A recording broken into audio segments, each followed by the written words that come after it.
Hi, I'm Cara Lindell. I'm the founder of the Bridging Institute and the Bridging Technique, and this is Becki Logan. She's one of our bridging specialists. And we're going to share with you one of the movements that we use all the time. It's so versatile and it's so easy that you can do it too. We call it bug, but some people like to refer to it as rolling or a dragon roll or butterfly wings, like opening up the wings of a butterfly. Yeah, and what it really is to get the right and the left side of the body to have symmetry and how they're able to be moved, a fluency and a flow, so that both sides match, and that helps the neurological system calm down and be centered, which the brain needs for sensory processing. So what we're going to be showing you is how to do it with someone else, what you're looking for, and if it's not quite perfect on them, how to help change it so that you end up with that balanced and centered feel. You ready? Yeah, let's go. Okay, here we go. Becki's gonna show you how to do it using me. All right. So Cara, of course, is the expert on this and knows how to lay still, but often someone who's getting a little bit of bridging for the first time needs to be told, I am doing this to you. This is passive, not active. So active is you moving your body, passive is letting someone else move it for you. So it's very important first. The second part is all of this should be very gentle. There is not anything forced. And so that is important to remember. I'm going to describe the movement and then as we go, answer a few more questions about what it will look like. So I'm going to scoop under Cara's knee. It's the opposite side. So I'm standing on her right side. I'm holding her left knee. And she did pick it up a little bit for me, but if I'm supporting it. The other part is taking the arm. So I'm at her wrist. Now, if anyone has anything that's injured or feels uncomfortable in their body, you can also modify this by going by a hip or a shoulder, but I'm taking the wrist and the knee for Cara, and that will be most cases. Again, it should not be anything uncomfortable.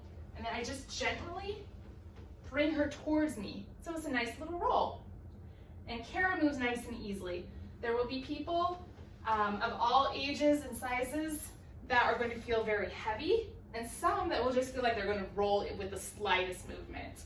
This is, again, just picking up gently, and it's not like lifting a box, it's not like pulling a lever, it's just rolling very easily and seeing what it looks like. So you do that on one side, go to the opposite side. We're lucky to have an exercise table here. If you have one, great. If not, you can do this on a bed. I've done it on the floor so many times. You just have to go from one side to the other. So you can make the person shift, or you can go around and have plenty of room there. Okay, so now I've scooped under Cara's right leg and I've held at her right wrist, just gently, and she's just coming right towards me. So when I do this, her right leg actually feels a little bit heavier and a little bit harder to move. And so this side was easy to roll, but there was a little bit of asymmetry. So the next step is what to do if it's not balanced out. Simply go back to the side that was easiest to move. In Cara's case, it was from her left side. And roll 1, 2, 3.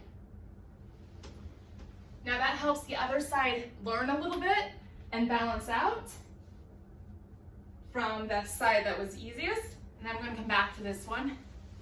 And in most cases, you're going to find that it's easier. And it was for Cara. Now, if it's still heavy or feeling tight to move, don't force it. Go back to the side that was easier and wiggle a little bit more. Pull back and forth a little bit more. And it's simply that. All right, Cara, anything else? That's all. That's so simple. You can do it every day if you want. You can do it once in a while. There's no right or wrong about how often to use it. And again, the main thing is don't force. If it feels heavy, you're not injuring yourself. you just stop and that's it. And if it just picks up and moves just a tiny little bit, that's it. That's good enough. And if it's a younger one who wants to have a little fun with it and just be a little more rambunctious, a little more energetic, that's fine too. So just be playful and enjoy the nice centered feeling and a little sense of calm.